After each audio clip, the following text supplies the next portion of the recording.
Je vais vous parler d'où vient cette approche dite de l'entraînement mental. Alors c'est un vocabulaire qui est un peu daté, ça ne fait pas première fraîcheur, ce n'est pas anglo-saxon. Je voudrais rappeler qu'il y a des méthodes pédagogiques en France de qualité qui sont ancrées dans une histoire, qui sont ancrées dans des traditions, et l'entraînement mental en fait partie. Pour rappeler d'où vient cette approche, un très rapide historique, on se met dans le cadre de la Deuxième Guerre mondiale. À un moment donné, vous avez une débâcle des troupes françaises et le maréchal Pétain dit « Nous allons créer une école du chef pour relever la France ». Pour cela, il fait appel à un nationaliste qui s'appelle de Segonzac, qui n'est pas forcément pétainiste, mais qui est un patriote français. Et il lui demande de créer une école. Cette école va être créée à Uriage, ça se situe près de Grenoble. L'idée de l'école, c'est de créer donc des personnes qui soient en capacité d'apprendre l'art du commandement. Donc il va s'entourer de personnalités de l'époque, philosophes, sociologues, des gens de qualité intellectuelle, et il va avoir pour mission de créer quelque chose qui n'existe pas, de bâtir une nouvelle école. Cette école se lance. Un des membres de cette école s'appelle Joffre Dumasdier. C'est un sociologue et c'est peut-être un des pères de la formation professionnelle en France. En tout cas, il a beaucoup travaillé et beaucoup développé les thèmes de l'auto-formation. Et puis, l'école se met en place et les gens qui sont dans cette école se rendent compte que l'objectif qu'on leur a assigné, qui est de créer un homme, un chef nouveau, et puis la façon dont ils s'y prennent, c'est-à-dire développer de la réflexivité, développer de l'esprit critique, développer les corps et l'esprit. Donc on développe le corps, mais on développe aussi l'esprit, d'où l'idée d'entraînement mental. Eh bien, ça ne colle pas avec le régime tel qu'il est en train de se mettre en place. Et du coup, ils prennent le maquis. Et dans le maquis, ils peaufinent leur méthode. Ils développent des façons de faire se rencontrer des ouvriers, des agriculteurs, des cadres, des intellectuels, des catholiques, des communistes. L'objectif étant non plus de fabriquer le chef nouveau, etc., mais de se mettre quelque part au service de la France. Donc c'est un petit peu, je vous l'ai fait un peu romancé, vous pourrez le relire. Alors il y a peu d'écrits qui existent en réalité, il n'y en a pas tant que ça. C'est un courant qui est plutôt un courant vivant, qui vise à former des militants. À la base, c'est ça. Il s'agit de former des gens qui s'engagent. Et les premiers utilisateurs de la méthode avaient un peu de pudeur à mettre par écrit un certain nombre de méthodes parce que beaucoup de choses ne passent pas par l'écrit. Moi-même, j'ai été sensibilisé à cela par un formateur du CESI qui s'appelait Richard Lick, qui lui-même le tenait d'une période qu'il a passée à la Ségos, qui lui-même l'a reçu d'une autre personne. Donc c'était plutôt de la tradition et de la transmission orale dans ce qu'on peut observer. Aujourd'hui, ces approches-là sont souvent présentes et vivaces dans le champ de l'éducation populaire. Vous savez qu'en France, à partir des lois de 71, vous avez une scission dans le monde de la formation. Ce qui est du domaine du business, c'est la formation professionnelle continue. Et ce qui est du domaine du développement des citoyens, des individus, des acteurs de la société qu'on va trouver dans l'éducation populaire. Donc il existe encore dans le pays des mouvements d'éducation populaire, par exemple le Peuple et Culture en fait partie, ou un certain nombre de SCOP, et j'en profite pour faire de la publicité à la SCOP L'Orage, avec laquelle on a travaillé, qui fait un travail remarquable, et qui permet de travailler sur cette construction de posture et d'engagement. Voilà un petit peu les points de départ d'où vient cette méthode. Alors, je peux vous lire quelques mots pour que vous sentiez un petit peu de quoi il s'agit. Imaginé en 1935 par Joffre Dumasdier et ses compagnons de la Résistance, l'entraînement mental peut être considéré comme un art de pensée qui s'est élaboré au sein de Peuple et Culture. Depuis, porté par de nombreux militants culturels, il a été expérimenté, enrichi, partagé et fait l'objet de débats passionnés et argumentés en rapport direct avec l'évolution du contexte historique et des pratiques sociales. Dans cette déjà longue histoire et du fait même de la diversité des acteurs ainsi engagés, l'entraînement mental est à la fois un et pluriel. Il est un parce que sa trame reste simple, vivace, engagée pour l'accès de tous au savoir. À l'origine, il s'agit d'une rencontre d'hommes et de femmes de milieux différents qui, entendant transformer leur situation plutôt que de la subir, expriment leur point de vue, débattent, questionnent le quotidien, exercent leurs raisons pour imaginer des manières d'être et d'agir en se fondant sur une compréhension partagée, mais aussi sur des principes et des buts communs. L'entraînement mental est cette trame qui permet de prendre en compte la réalité vécue et de s'enrichir de notre diversité, pour agir sans se perdre dans des spéculations sans fin. C'est pourquoi il s'agit d'un art, d'une manière, voire d'un bricolage de la pensée. C'est pourquoi il est passionnant de s'y exercer. C'est pourquoi le bagage méthodologique initial de l'entraînement mental est simple, rustique, ouvert à une grande diversité d'usages. Il est pluriel parce que chacun de ceux qui se passionnent pour cet art le remodèle, se l'approprie en l'intégrant dans la dynamique de ses projets. Parce qu'il est simple et souple, il devient praticable d'oser se situer dans la complexité des temps modernes, de confronter l'expérience des uns à l'expertise des autres et réciproquement. C'est juste quelques lignes d'introduction qui donnent un peu l'orientation.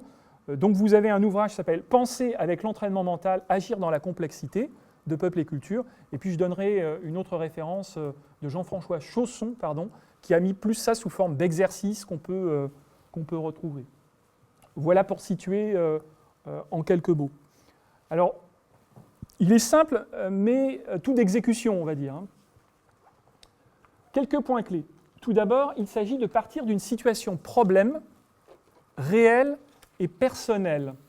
C'est très important. On ne joue pas, c'est-à-dire que la personne qui vient, elle a un vrai problème qui lui tient à cœur, qui l'embête, c'est un caillou dans la chaussure, et l'idée c'est de le partager avec des pairs, avec des homologues, avec des gens qui sont en capacité de pouvoir lui apporter un questionnement. Ensuite, je dirais qu'il y a un point clé qui est d'inciter à de la bienveillance. L'idée, alors c'est toujours très important dans les méthodes de groupe, mais c'est toujours aussi important de le rappeler, il y a un appel à la bienveillance. La bienveillance pour celui qui prend la parole, la bienveillance pour celui qui la reçoit, la bienveillance à l'égard de celui qui s'expose, la bienveillance à l'égard du facilitateur, de l'animateur, de l'ensemble des parties. Et ça, c'est un des points les plus importants. Si on réussit à mettre en place ce type de méthode, c'est parce qu'il y a de la bienveillance. Ensuite, je dirais un pacte de confidentialité. Ça, c'est extrêmement important dans les entreprises et les organisations, de pouvoir garantir, prouver, démontrer que ce qui se dit à un endroit ne sort pas de cet endroit. Et c'est aussi vrai de la part des participants que de la part de l'animateur. C'est une des conditions sine qua non du fait que l'individu va être capable de dire « oui, j'accepte de donner une situation qui me fait problème et que d'autres que moi la partagent ». Donc ça, c'est très important de valider ce pacte au démarrage. Bon, c'est des basiques, mais je les rappelle. Quelques points clés. On vous remettra un petit peu le protocole qu'on utilise. Alors, c'est mon protocole, c'est-à-dire que vous avez entendu la méthode simple, rustique. Après, il y a une question d'appropriation. Vous êtes tous des professionnels des ressources humaines, des consultants, des coachs. Vous faites avec ce que vous êtes aussi. C'est-à-dire que certains ont des compétences psychosociologiques, d'autres ont des compétences d'analyse systémique, d'autres sont des praticiens pragmatiques. Chacun peut animer la méthode avec ce qu'il est. Il n'y a pas de posture autre que la bienveillance, la confidentialité. Après, on est des personnes humaines, on vient avec ce qu'on est, ses points forts, son expérience. Donc distinguer les faits et les opinions, ça c'est un des points que j'exposerai après. Ensuite, il y a un autre élément, c'est que l'animateur est dedans et dehors, il n'est ni au-dessus ni en dessous. C'est-à-dire que c'est très compliqué de s'extraire d'une situation. Même si on est animateur, on est partie prenante puisqu'on est là. Donc, on ne fait pas abstraction de cette dimension-là. Dans l'approche, l'animateur est présent comme un autre participant. Mais il a un rôle plus particulier de gestion du temps, de gestion de la régulation du groupe. Et on a beaucoup vu des postures ce matin, et donc à cet égard, c'est très intéressant. Mais il est là, il est actif. Et puis, le temps est une variable à réguler. Donc, le temps est souple, c'est-à-dire que il y a des indications de temps, mais en fonction des problématiques, ça peut parfois prendre plus de temps que ce qui est indiqué.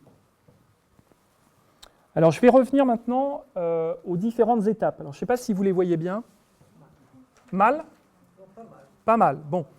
Alors, je vous donnerai les feuilles après, sinon ça va être perturbant. Donc, vous avez plusieurs étapes qui sont présentées. Une première étape, elle va être de s'organiser en deux groupes. Donc ça, on le verra après, on s'organisera en deux groupes.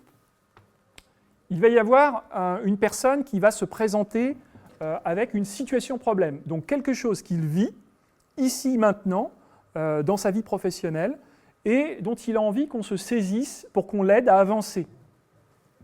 Il est considéré comme étant l'expert de sa situation problème. Et donc, l'objectif pour nous, ça va être de trouver les angles morts, les difficultés particulières, de soulever les coins du tapis où on ne va pas forcément voir. Et donc la méthode vise à ça. Donc le premier temps va consister en un exposé du cas par le participant. Dans cette partie-là, le participant va avoir une vingtaine de minutes pour exprimer un peu sa carte mentale, c'est-à-dire voilà ce que je vis, voilà comment je le vis, voilà les situations, et on va lui demander le plus possible d'être factuel, c'est-à-dire de donner des dates, des poids, des mesures, des nombres, des enchaînements vérifiables, donc d'être le plus possible dans une rationalisation de ce qu'il rencontre. Il a aussi le droit de donner ses opinions et ses ressentis, mais ces deux sources d'informations seront bien distinguées. D'un côté les faits, de l'autre côté les opinions. Les opinions, c'est tout ce qui est un peu mouvant, c'est tout ce qui comporte beaucoup d'adjectifs, d'éléments qualitatifs. Après ce temps de 20 minutes, on va passer à un temps de questions, de compréhension des autres participants. Donc là, on rejoint tout l'intérêt des questionnements de ce matin, et on va pouvoir s'appuyer sur ce qui nous a été enseigné ce matin.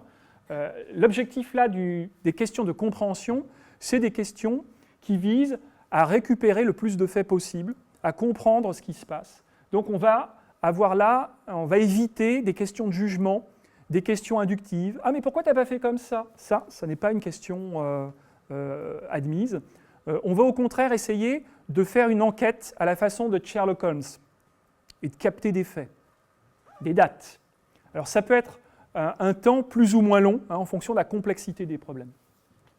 À partir de cette deuxième étape, le porteur de cas va être invité à se mettre en retrait physiquement du groupe. Il va prendre sa chaise, il va se retirer et il va ensuite prendre du recul au sens physique mais également intellectuel du terme. Et on va lui demander d'adopter la posture de se dire « j'ai expliqué ma situation, les autres l'entendent, mais ce n'est pas exactement ce que j'ai voulu dire. Oui, mais c'est comme ça que ça se passe dans la réalité. Je ne veux pas tout à fait dire ça, mais c'est comme ça que les autres le reçoivent et ils l'abordent et échafaudent d'une complexité à ma place. » Donc là, l'objectif pour celui qui porte la situation problème, c'est de prendre de la distance et puis de se dire c'est curieux quand je dis ça, voilà comment les autres le comprennent. Donc il doit être aussi dans une posture bienveillante en disant c'est génial, je revois ma situation sous un autre regard, sans se culpabiliser, sans se faire du mal, mais simplement en accueillant une parole différente. Donc pour lui, ça va être aussi un apprentissage du silence, puisqu'on va lui demander de ne pas communiquer, y compris non verbalement, et puis un apprentissage éventuel de la frustration. C'est-à-dire, là j'aimerais bien dire quelque chose, ils sont en train de se tromper.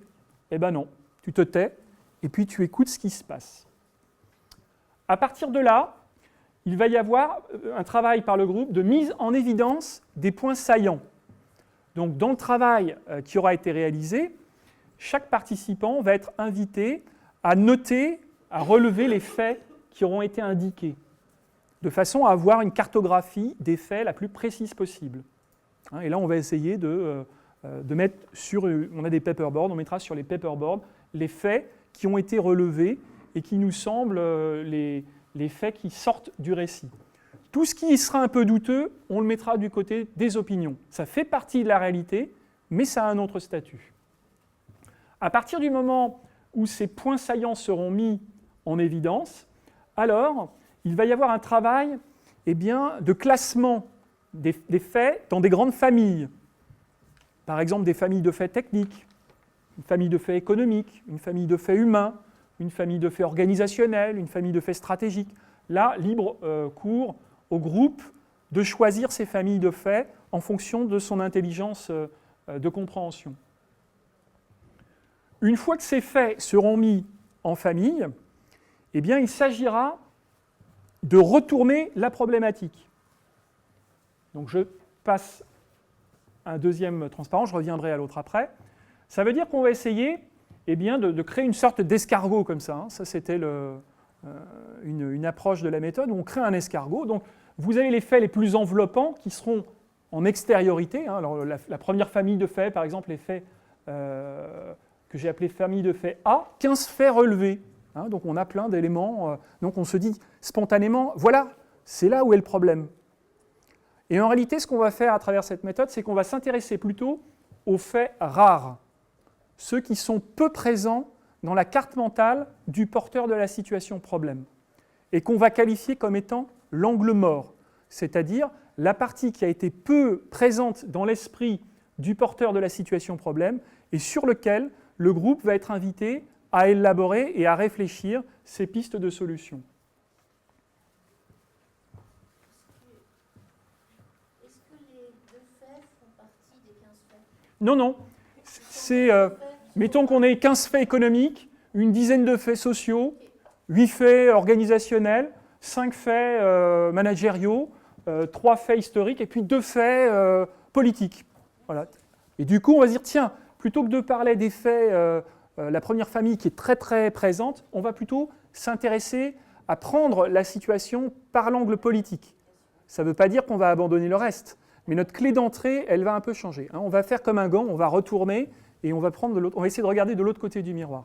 Explique pourquoi ça, Denis ? Parce que c'est l'effet rare, c'est ce qui est le moins présent dans ce qui est présenté dans la tête de l'individu qui raconte sa situation. Et donc nous, en intelligence collective, on va se dire, c'est là où on va aller creuser. C'est là où on peut trouver des choses nouvelles. Puisqu'il a peu exprimé d'éléments par rapport à ça, eh bien nous, groupe, on va aller l'emmener sur un terrain qui a peu été exploité jusqu'à présent. C'est l'idée de cette étape-là. Donc on inverse les ordres de priorité. À cette occasion, on va reformuler la problématique initiale, c'est-à-dire que la personne vient vous dire au départ « j'ai un grave problème de logistique bagages ». J'ai fait cette approche pendant une dizaine d'années à Air France. Alors malheureusement, ça ne marche pas tout le temps, parce qu'on perd encore des bagages. Mais bon, on en perd encore plus. Bon.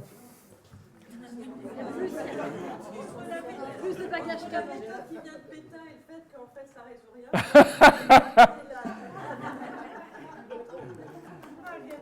Mais ce dont on s'aperçoit... Mais on se sent mieux après. On se sent mieux après. Alors déjà, oui, c'est vrai, tout à fait. Alors en réalité, ce dont on s'aperçoit, c'est que souvent, quand on a fait ces éléments-là sur les problèmes de bagages, c'est que ce n'est pas un problème technique ou de procédure, tout ça c'est super bien défini, ça va être des problèmes humains. Mais la personne ne va pas l'exprimer comme ça au départ. Donc on va partir d'il y a un problème de bagages à quelle est l'ambiance sociale dans l'escale concernée. Et donc ça nous emmène à travailler sur d'autres dimensions. Donc on décale le problème. Et si on ne résout pas les problèmes de bagages, on peut travailler sur des problèmes relationnels de communication qui sont plus généraux. Alors là, on est ici, donc mise en évidence des points saillants. Ensuite, on va commencer à discuter sur les causes possibles du problème, essayer d'élaborer des pistes de solutions.